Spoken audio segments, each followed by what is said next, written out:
السلام علیکم ورحمۃ اللہ وبرکاتہ۔ بسم اللہ الرحمن الرحیم۔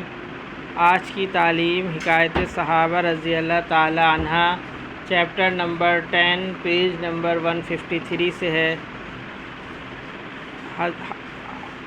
حضرت محمد صلی اللہ علیہ وسلم کا نکاح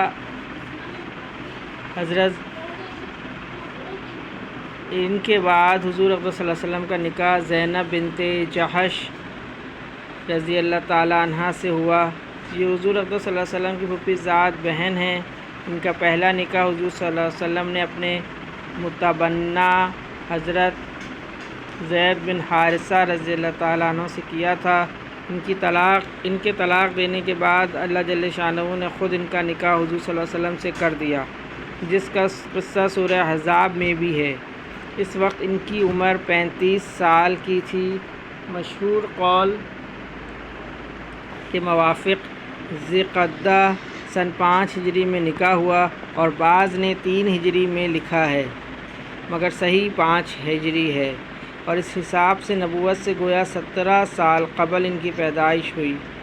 ان کو اس بات پر فخر تھا کہ سب عورتوں کا نکاح ان کے اولیاء نے کیا، اور ان کا نکاح اللہ جل شانہ نے کیا۔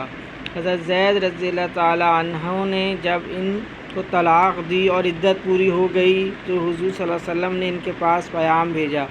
انہوں نے جواب میں عرض کیا کہ میں اس وقت تک کچھ نہیں کہہ سکتی جب تک اپنے اللہ سے مشورہ نہ کر لوں، اور یہ کہہ کر وضو کیا اور نماز کی نیت باندھ لی، اور یہ دعا کی کہ یا اللہ، تیرے رسول صلی اللہ علیہ وسلم مجھ سے نکاح کرنا چاہتے ہیں، اگر میں ان کے قابل ہوں تو میرا نکاح ان سے فرما دے۔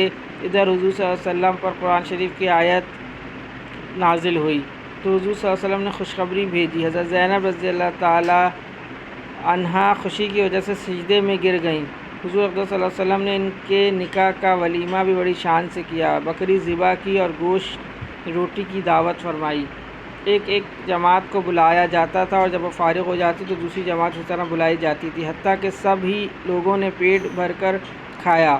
حضرت زینب رضی اللہ تعالیٰ عنہ بڑی سخی تھیں اور بڑی محنتی، اپنے ہاتھ سے محنت کرتیں اور جو حاصل ہوتا وہ صدقہ کر دیتیں۔ انہی کے بارے میں حضور صلی اللہ علیہ وسلم نے ارشاد فرمایا تھا کہ مجھ سے سب سے پہلے مرنے کے بعد وہ ملے گی جس کا ہاتھ لمبا ہوگا۔ بیویاں ظاہری لمبائی سمجھیں، اس لیے لکڑی لے کر سب کے سب ہاتھ ناپنا شروع کر دیا۔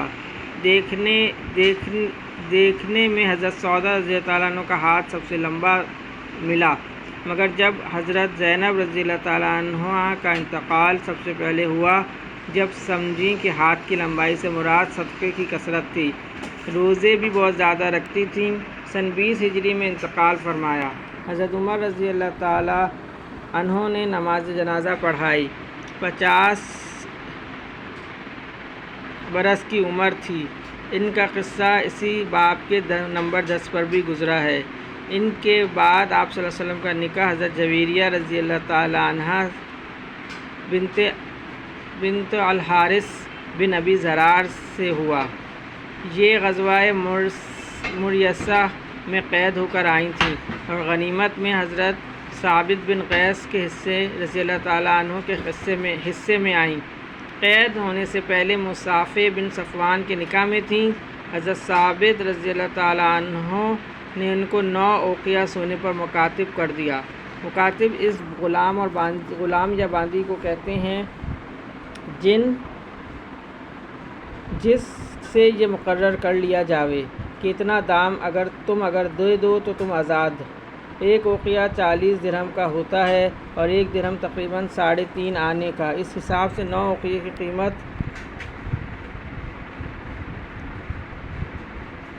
ہوئی اتنے روپے ہوئی، اور 4 آنے کا اگر درہم ہو تو 90 روپے ہوئے۔ یہ حضور صلی اللہ علیہ وسلم کی خدمت میں آئیں اور عرض کیا، یا رسول اللہ، میں اپنی قوم کے سردار حارث کی بیٹی جویریہ رضی اللہ تعالی عنہا ہوں۔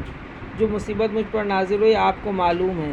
اب اتنی مقدار پر میں مکاتب ہوئی ہوں، اور یہ مقدار میری طاقت سے باہر ہے۔ آپ کی امید پر آئی ہوں۔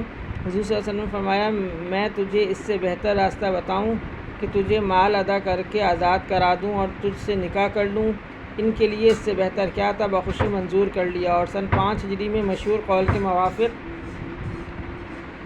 اور بعضوں نے سن 6 ہجری میں اس قصے کو بتایا ہے، نکاح ہو گیا۔ صحابہ رضی اللہ تعالیٰ عنہ نے جب سنا کہ بنو مستلق حضور صلی اللہ علیہ وسلم کی سسرال بن گئی تو انہوں نے بھی اس رشتے کے اعزاز میں اپنے اپنے غلام آزاد کر دیے۔ کہتے ہیں کہ حضرت جویریہ رضی اللہ تعالیٰ عنہ کی وجہ سے 100 گھرانے آزاد ہوئے، جن میں تقریباً 700 آدمی تھے۔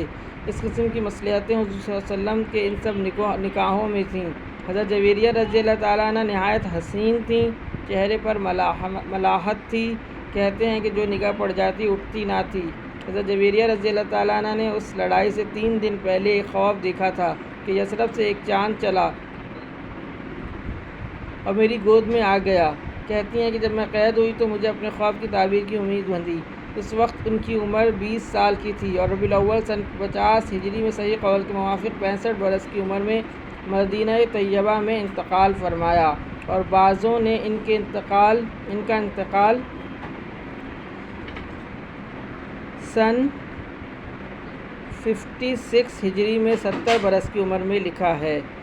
اب انشاءاللہ باقی آئندہ پڑھا جائے گا کل کی تعلیم میں۔ اللہ پاک ان تمام باتوں پہ ہمیں عمل کرنے کی توفیق نصیب فرما دے اور دوسروں تک پہنچانے والا بنا دے۔